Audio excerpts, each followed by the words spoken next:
You work hard all month. You show up, you deliver, you push through the meetings and the deadlines and the emails that could have been messages. And then, payday arrives.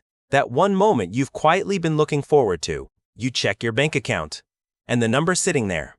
It's not what you expected, so you pull up your payslip because something feels off. And there it is. A column of deductions. Taxes withheld. Social contributions. Statutory this, federal that. And somehow, a chunk of your salary, 15, 20, sometimes 30%, is just gone. Before you even touched it.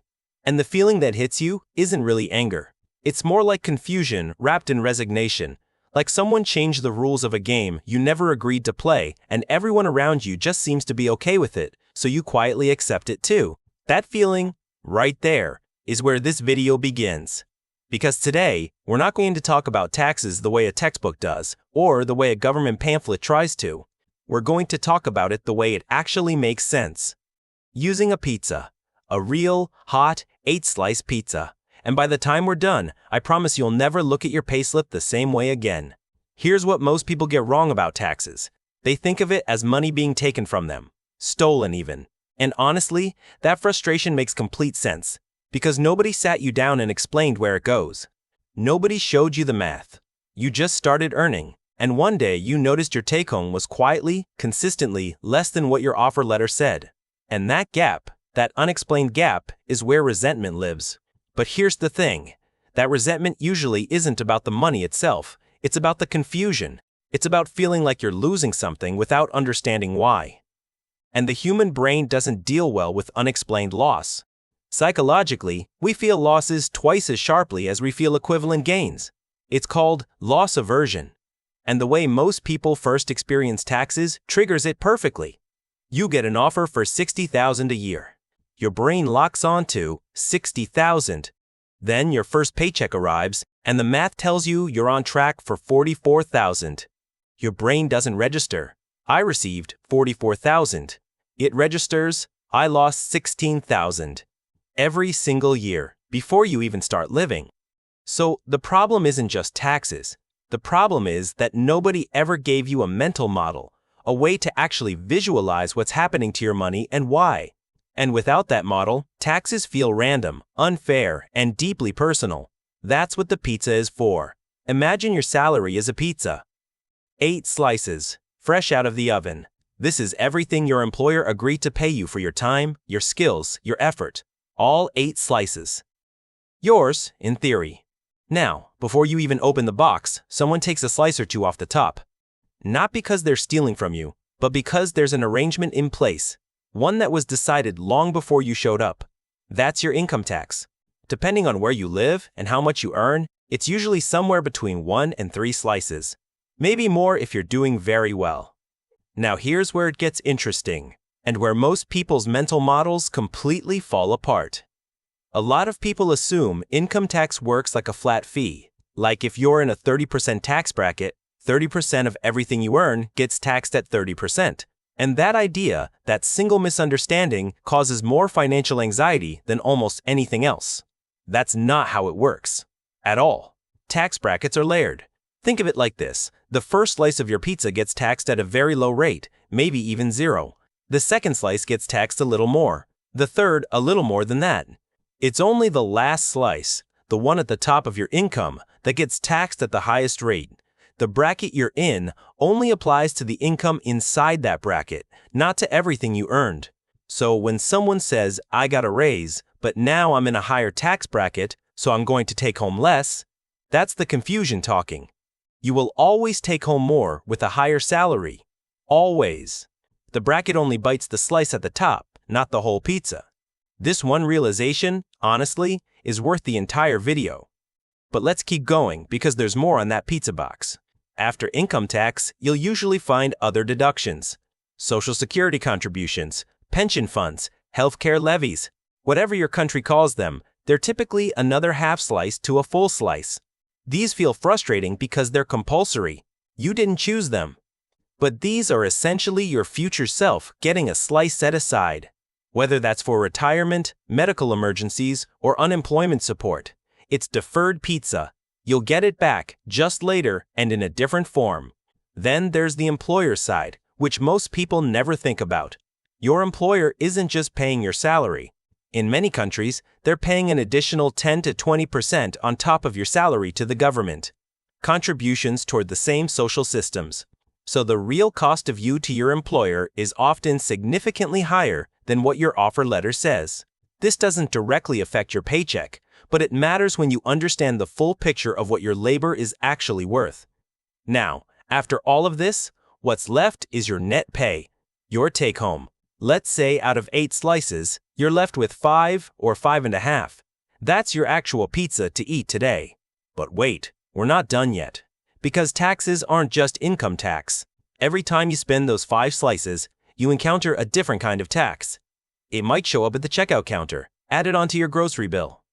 It might be baked into the price of your fuel, your phone plan, your morning coffee. Different countries call it different things, but the idea is the same. A small percentage of every purchase quietly flows back into the system. You rarely see it itemized. It just costs a little more than the sticker price. And this is the part that really makes people uncomfortable when they first see it clearly, because it means your gross salary and your real purchasing power are actually quite far apart.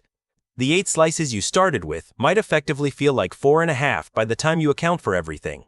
That's not a conspiracy. That's just the layered structure of how modern economies fund themselves. And understanding the structure doesn't make it feel better immediately, but it does make it feel less mysterious. And there's real psychological comfort in understanding something, even when you can't change it. So here's the mindset shift I want to offer you, not as a consolation prize, but as something I genuinely think changes how you relate to money. For most of us, the frustration with taxes is really a frustration with invisibility. We can't see what those slices become. We just see them disappear. And when things disappear without explanation, our brains fill in the gap with suspicion and resentment. But those slices, even the ones that feel most frustrating, are doing something. Roads you drive on, emergency rooms that treat you without asking for your credit card first, schools, bridges, courts, clean water infrastructure. These aren't abstract things. They are the background conditions of a life that's livable. You might debate whether your government spends your tax money well. That's a completely fair debate to have. But the concept itself, the idea that everyone chips in a portion of their pizza so that certain things exist for everyone, that's not a scam. That's actually one of the older and more functional ideas human societies ever came up with. Now, none of this means you shouldn't care about minimizing what you legally owe. You absolutely should.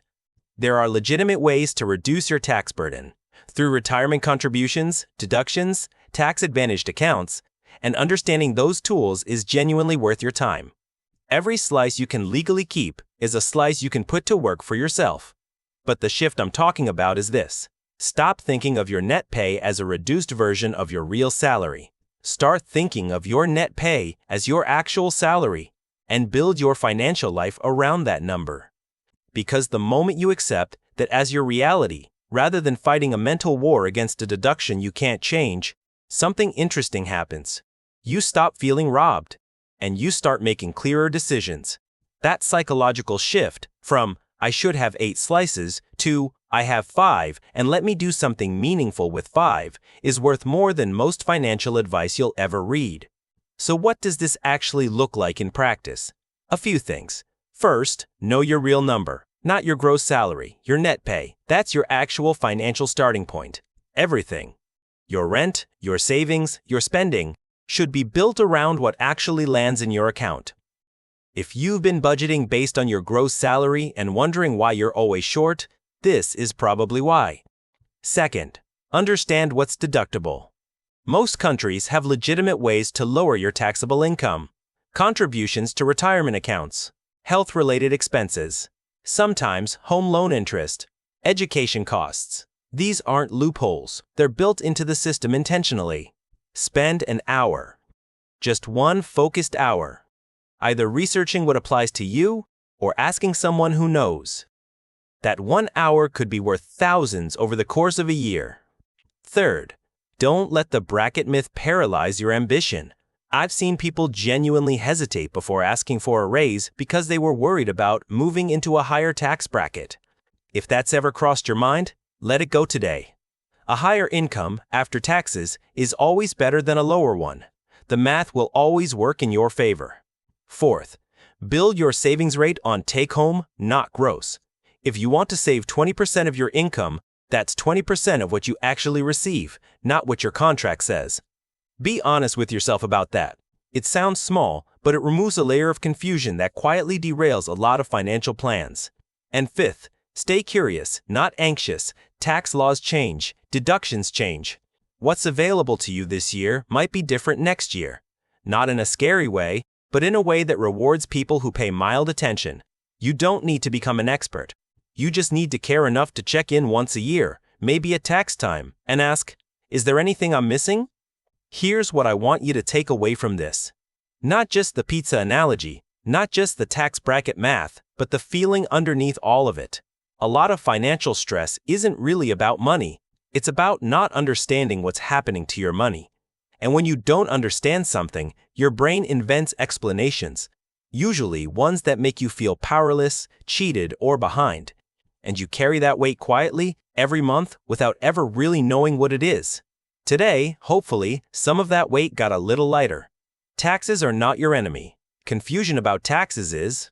And now that you have a clearer picture, now that you can see the pizza, count the slices, and understand who gets what and why, you're in a better position to make decisions. Real decisions. Not decisions driven by vague anxiety, but ones built on actual understanding. You're not behind. You're not doing it wrong. You're just someone who deserved a clearer explanation a long time ago and maybe didn't get one until now. And that's okay, because the goal was never perfection. The goal is just to understand a little more today than you did yesterday. That's always enough. Now go enjoy your slices, the ones you have, not the ones you lost. See you next time.